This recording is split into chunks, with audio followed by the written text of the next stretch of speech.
All right, so are you ready to like really get into it today?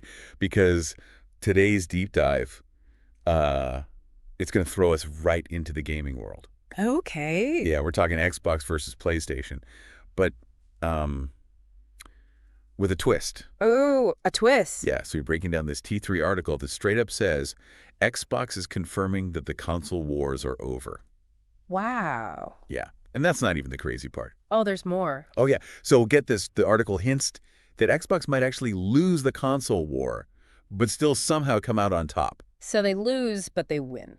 That's what we're going to figure out. Okay. We've got a ton of research on this, so let's just jump right in. Sounds good.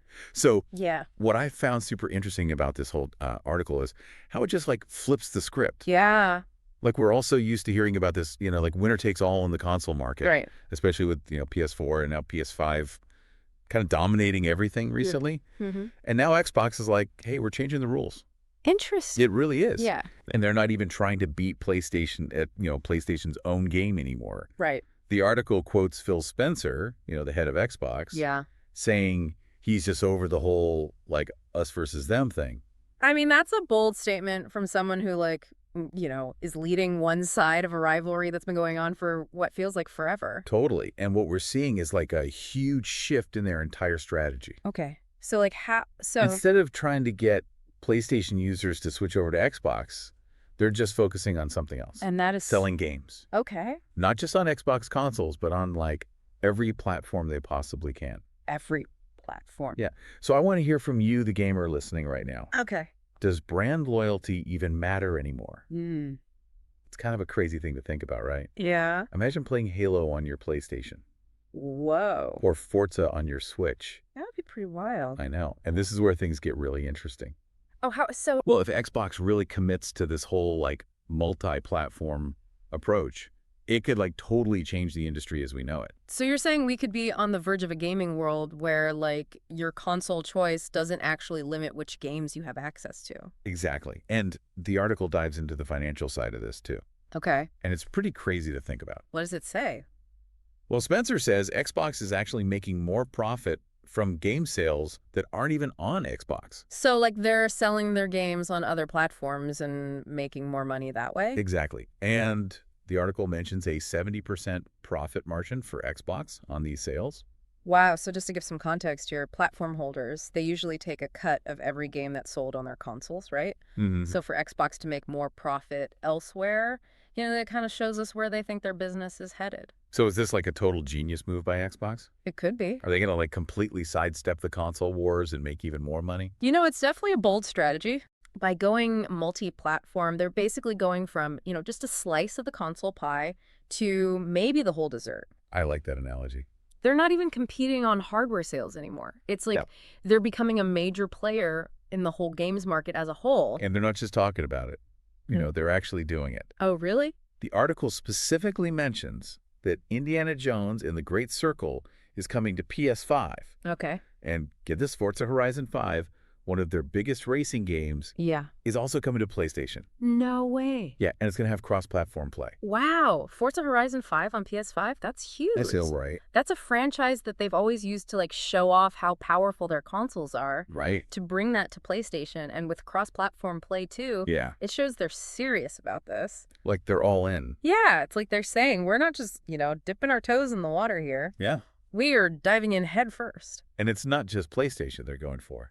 Spencer said they want their games on the Nintendo Switch too as well. So that's like 3 of the biggest gaming platforms? I know, it's crazy, right? All with Xbox games. What does this mean for, like, console exclusives?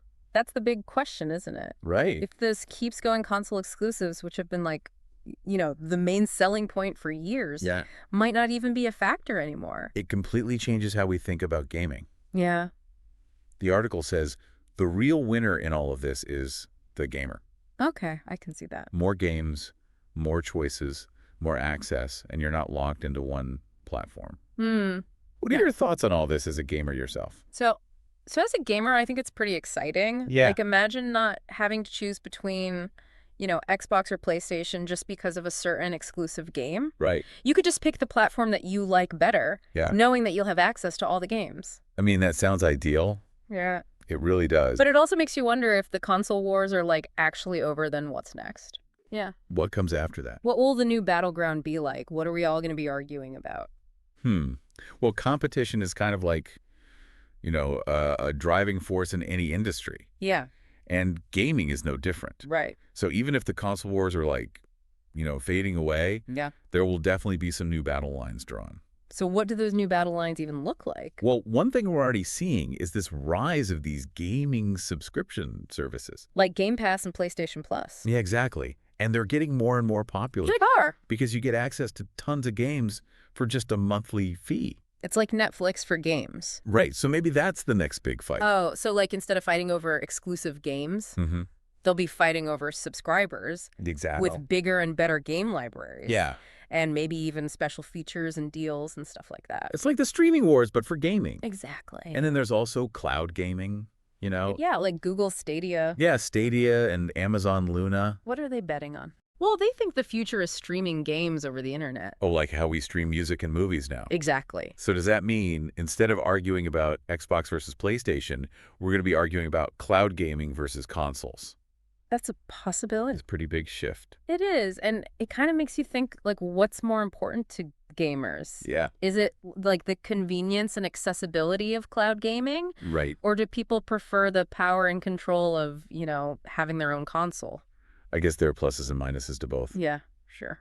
We'll have to see how it all develops. Definitely. But for now, let's get back to this Xbox strategy. Okay. It's definitely shaking things up. Yeah, I mean, what we're seeing from Xbox is that they're recognizing that things are changing and they're adapting. Yeah. They're trying to be a major player in a world where, having exclusive games might not even be a big deal anymore. So they're basically betting that gamers will choose the platforms that just have the best games, And the most games. no matter what the hardware is. Right?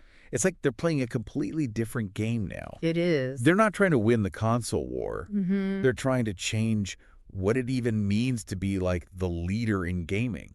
That's what makes all of this so interesting. Totally. It's like we're watching this huge moment in gaming history happening right now. Yeah. It's disruptive and innovative, and all the lines are getting blurred. This article really got us thinking big picture. It did. And we started with this question, is the console war over? Right. But now it's like a much bigger conversation. About the future of gaming itself. Yeah, and this whole Xbox thing makes me think about platform agnosticism. Oh, okay. Interesting. We're already seeing it in music and video streaming. Yeah, like with Spotify and Netflix. Exactly. The content isn't tied to a specific device or platform anymore. Right. So could gaming be going that way too? That is a very good question. Could we be moving towards a future where you can play any game on any device? Like your phone. Yeah, your phone, your console, your PC, even your smart TV. I know. That would be pretty amazing. It's a pretty exciting thought. It is. Imagine being able to seamlessly switch between devices and just keep playing. Yeah, and no restrictions from hardware limitations or anything. Exactly. It would be the ultimate platform agnostic gaming experience. Totally. And it feels more and more possible, It does. as technology gets better Yeah. and as companies like Xbox, try out new strategies. To reach more people. This has been a really interesting conversation. It has. We've gone way beyond just the console wars. Yeah, it feels like we're getting a glimpse of what the future of gaming might actually be like.